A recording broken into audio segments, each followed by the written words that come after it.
on the continent to support good public policy.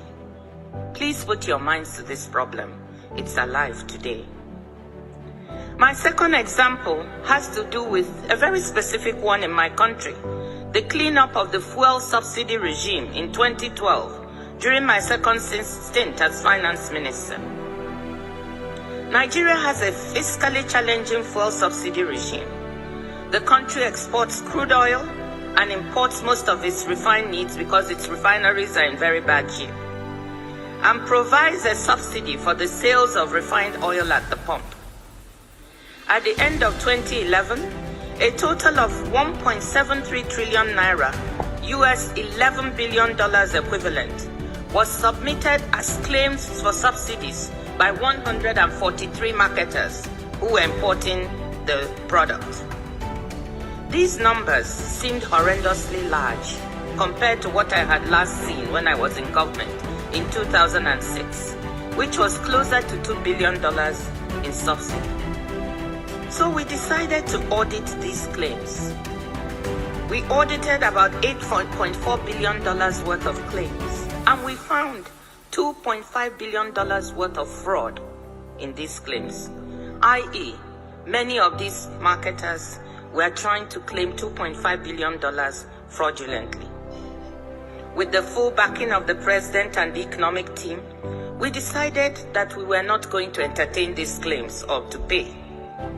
The pressure from the affected marketers was tremendous, as we tried not only to say we would not pay, but also we would clean up the whole mechanism for the subsidy claims and put in place something more transparent, something clearer.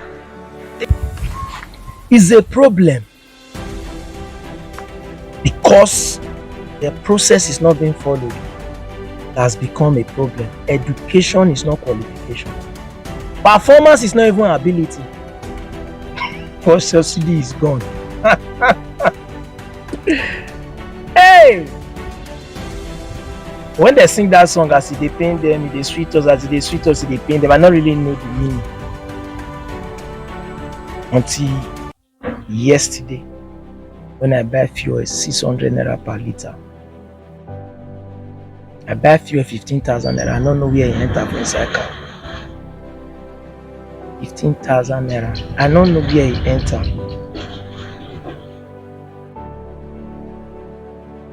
For the first time in a lifetime, as you say, man, they drive car for road, now car they off.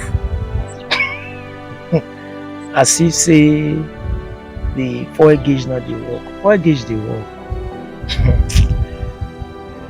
You're not there in the pocket, you're not there in the shoe, you're not going to understand. You are privileged to be in the doorstep to eat from the crumbs of this bread where these people they eat.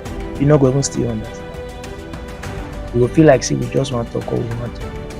Yeah, oknokwo is not just a man that talks because we dey enjoy talk. But in talk, they go from soul to soul, spirit to spirit, body to body. It hits person. Listen to this commentary where he made about the voice of listen, watch. If you find the full video, go watch and finish for our rights. But listen to the one while listen, watch it. Effectively gone. Would you concede that? No, I would not. The statement he made was in May. The subsidy was to go by June. In politics, one day is enough to do the miracle or the damage. But what is the essence of you are saying in your inaugural speech that you are going to inflict more pain on the people?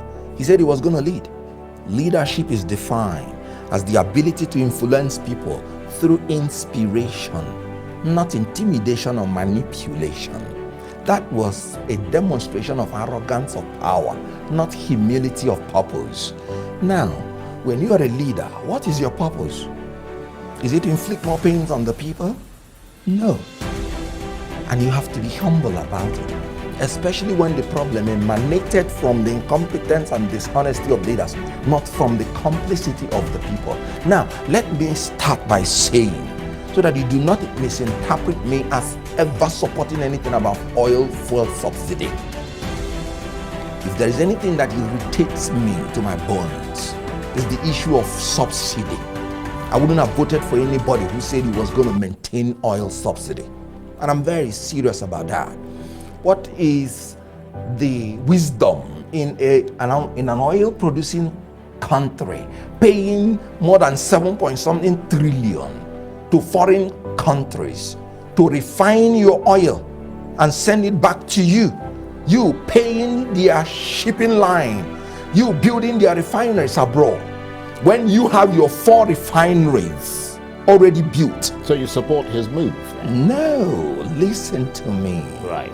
I am saying that I hate everything about oil subsidy, and I agree with anybody who says it's fraudulent, it's criminal, and has no business in the first place in the Nigerian economy.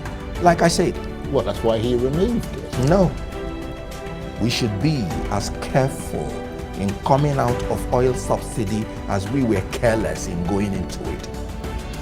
We displayed recklessness and carelessness going into it in the first place. So when you are coming out, you wouldn't be as careless as you were going in.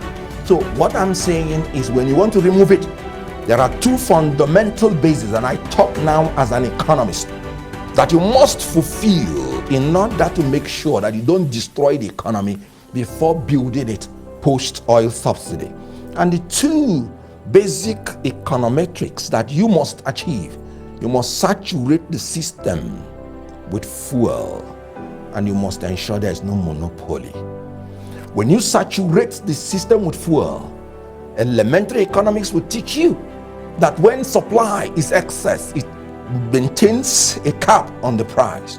However, no matter how supply is entrenched, if there is monopoly, the monopoly, through Shylock mentality of making profit, can still manipulate the supply in order to make sure that the price gets haywire. I give you an example with OPEC. OPEC can throw its weight around. Even when the supply is there and they don't like the price, they simply cut the supply and the price will jack up. That is what is happening in Nigeria. You should factor it in. Some people have been feeding big on that general corrupt tendency of oil subsidy manipulation to fill in their pocket. So when you want to deal with such things, you have to be careful coming out. You don't need to pronounce it. Like I said, why I said it's a demonstration of arrogance of power. It's just you just want to tell people that as president, my word is law, nothing else.